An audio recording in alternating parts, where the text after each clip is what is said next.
Yeah, and the same thing, you have the controls that shut off the street lights when nobody's around, and you also give kind of subsidies or tax advantages to everybody who uses them in their home as well. So that when you leave your home, you don't have to switch off any lights. They switch themselves off.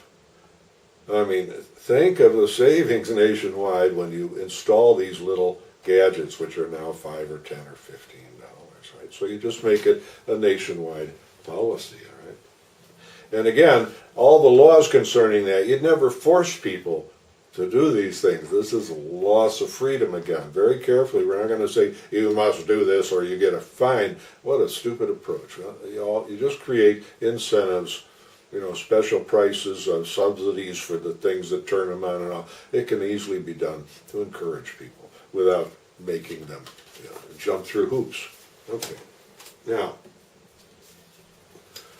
the same thing with cars idling. Right now there are laws in Paris, if you're in a bus, you're driving a bus, if you're going to stop for more than 30 seconds, you have to switch off the engine. That's all there is to it. However, these laws are not enforced because there aren't enough police enforcing them. But now we're going to have the federal witnesses or the national observers, and they will spot and tag these buses. So you simply make sure that idling, if you reduce idling all over Greece overnight, you bring down pollution rates, you bring down the cost of living, and you bring down the amount of oil you have to import. All right? And then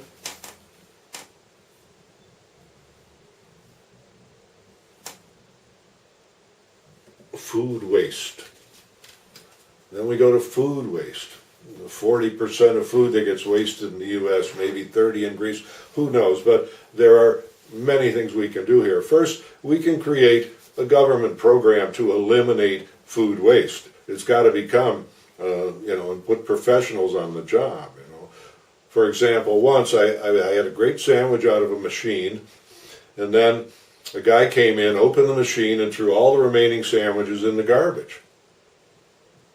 Perfectly good sandwich, but the date was up, right? Now, a day later, I was in a nursing home 3 miles from there, and the food was awful, right? Those people would have loved those sandwiches, you see? So there's all these possibilities for saving food from going in the garbage, right? Finding people who need it and moving it, and this becomes a responsibility of the government, okay? Secondly, eliminating food waste is accomplished through the government salad bars or the national salad bars, because there's virtually no waste in this method of feeding people. So just putting in the salad bars all over the country is automatically going to reduce the amount of waste in the food chain and therefore, again, reduce the cost of living and therefore make the Greeks more prosperous. There's 2 ways to get prosperous: earn more money or reduce the cost of living.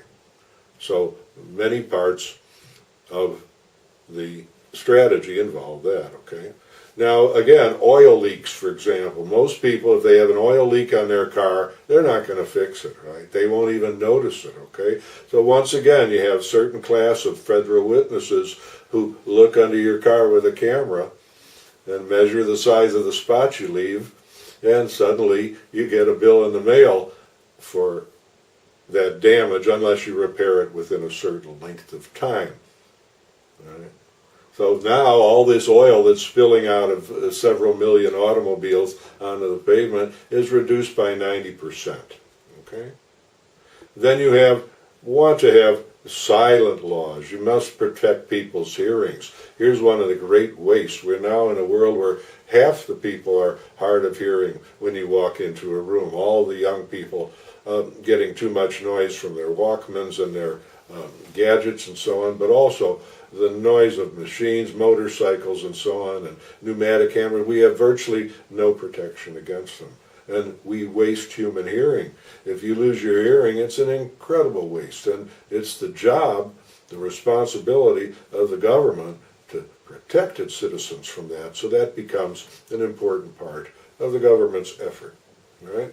Now, to eliminate waste too, you also have to create two new types of store. The first one was invented by Andy Warhol. In one of his books, he said, we have stores that sell everything. What we need are stores that buy everything. Okay.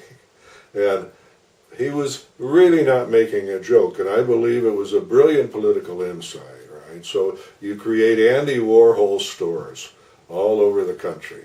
You might use a different name for them, right? And they will buy anything. Everything has some value, even if it's a penny, right? So just by putting these stores around, you're going to clean up the environment immediately, give people a new activity for making money, and so on. So, great idea from Andy Warhol, part of the strategy. All right? And then another kind of store is the free store. On Lasqueti Island in Canada, they have a free store. The Canadian government, the province, pays somebody to keep it clean and keep it organized and pays the rent. And anything you don't need anymore in your family, you dump there. All right? So when you get on the island, it turns cold, you go over to the free store, you find a jacket. It's free. Right? You need a pair of shoes, there's 50 pair of shoes over there. All right? What a wonderful idea the free store is. Not my invention, the Canadian government invented it, but it should be all over Greece. And the benefits are just obvious for the poor people, right? Plus, again, elimination of waste. Okay?